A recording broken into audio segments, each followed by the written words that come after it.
his promises to his party and the country. And the housing crisis.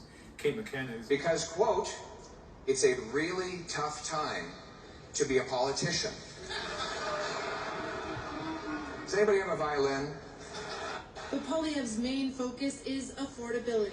The cost of living, the cost of homes, the cost of fuel, and abolishing the Liberals' carbon tax. But to get on with the future, you have to have a to-do list. And the first thing on my to-do list is to axe the tax, to bring home lower prices.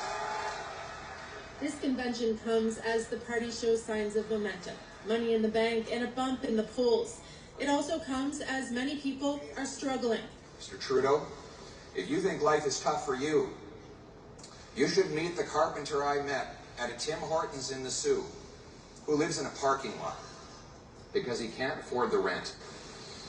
He wasn't angry either. But I was angry for him, because an economy where the people who build our homes cannot afford to live in them is fundamentally unjust and wrong. But Poilievre's main challenge could be keeping the people in this room happy while convincing Canadians to give him a closer look.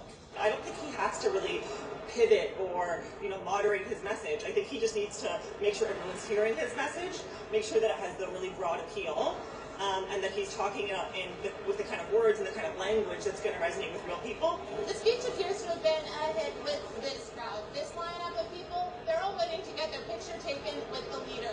But Poilievre's message will have to resonate with the general population if he hopes to win the next election. Kate McKenna, CBC News, Quebec City. This was an important speech for the Conservative Party leader. What did he deliver?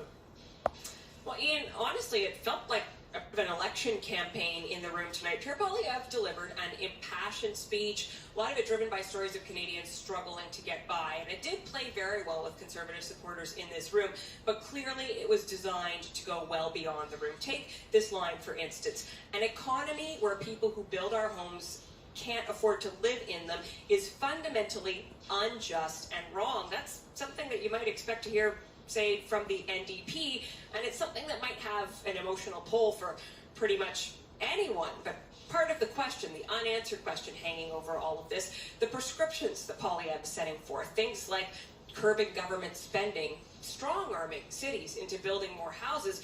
Can he really do what he says he wants to do? Can he deliver on those pitches, and are they the right solutions? This, of course, is a policy convention. What's happening on that front? Yes, Poilievre likes to talk about the economy, but the grassroots have brought some policy proposals in here.